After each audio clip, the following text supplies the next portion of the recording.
Hi, this is Jen from Dizzy Quilter.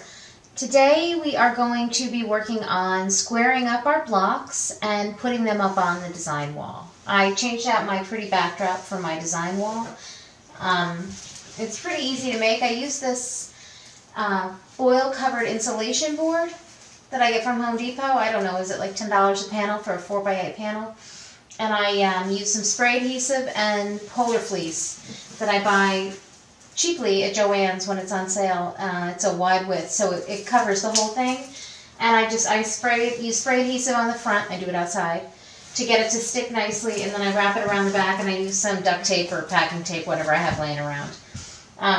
My favorite way is to have this then mounted on a wall. That doesn't work for my studio setup right now. I just don't have that much space. So it comes out on this nice photography stand, which is lovely with the rest of the house. So we are going to take our t-shirts and square them up. I will change my camera angle for that and show you how I do that, and then we'll put them up on the wall to pick a pretty layout. So I have my fused t-shirt panel, and it's much easier to work with now. This is this is one of the backs. It doesn't have printing on it, but it's so difficult to work with and so stretchy, and it rolls up on you.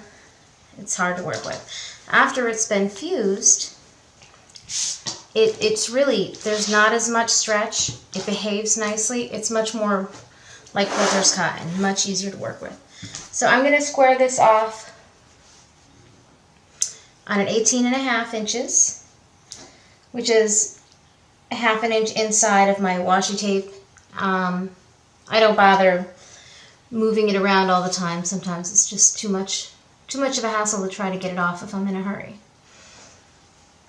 So again, I look and see that I've got about the same amount on each side so that the design is really centered nicely. Trim it.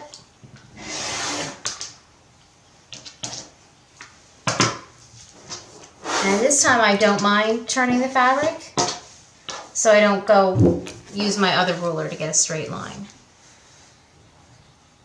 I can just use this one because it's so nice and flat. It behaves now. And there is my 18.5 inch t-shirt fabric ready to get put together into a quilt. And so there's a little bit here.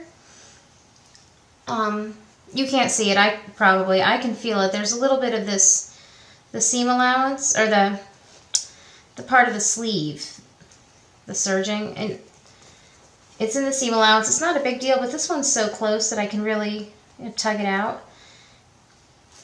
It just makes for a cleaner finish on the quilt top.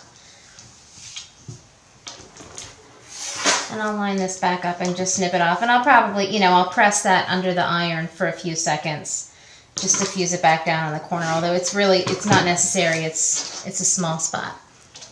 But I'll get that because I'm a perfectionist sometimes. So there you have it. That is the next step. Now do this to your remaining t-shirts. I have 23 more to cut. And we will be ready to do our layout and assemble it. Alright, and so now we have all of our t-shirts trimmed and squared nicely. I have lots. I have them up on the design wall. And what I like to do is, for this project, I have a pattern that I'm supposed to follow, but that the client chose. I like to put them, I like to put them up and step back and see how they look and try to get a good balance of color and design. And the design wall makes it really easy to stick them up and step back and then take them down and put them together. And sometimes if they're falling off, this one's pretty nice. If they're falling off, you can just use a pin to stick it up there too. That's why I like using the foam board too.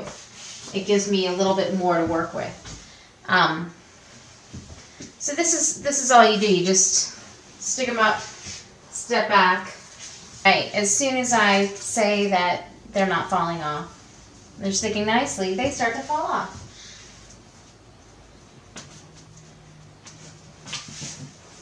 But I know how to get around that. I've got my pins.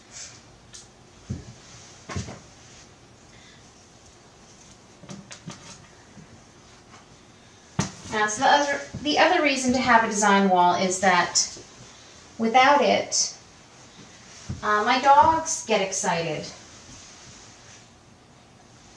about the quilts being on the floor and lay on them and play with them, which is not cool, especially when I'm working on somebody else's project. I'm pretty sure they don't want my dog all over their quilt. Not that my dog isn't awesome, but I think he's my favorite, not everyone in the world's.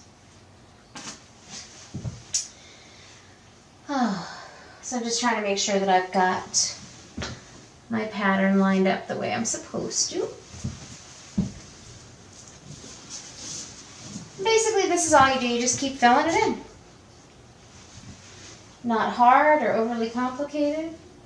Although I, for some reason, cannot remember what to put over in the corner. There we go. So that's it. If you can get to this part today, that's great. I like to try to, after I square them all off, which takes quite a while. It's just a tedious process. I like to reward myself with playing with them and putting them up on the wall. And if it's not time to cook dinner yet, I might even sew a couple together. So I will see you tomorrow, and thank you for watching. There are other videos in this series if you want to look at them, and if you want to follow along with the written tutorial, it's at dizzyquilter.com.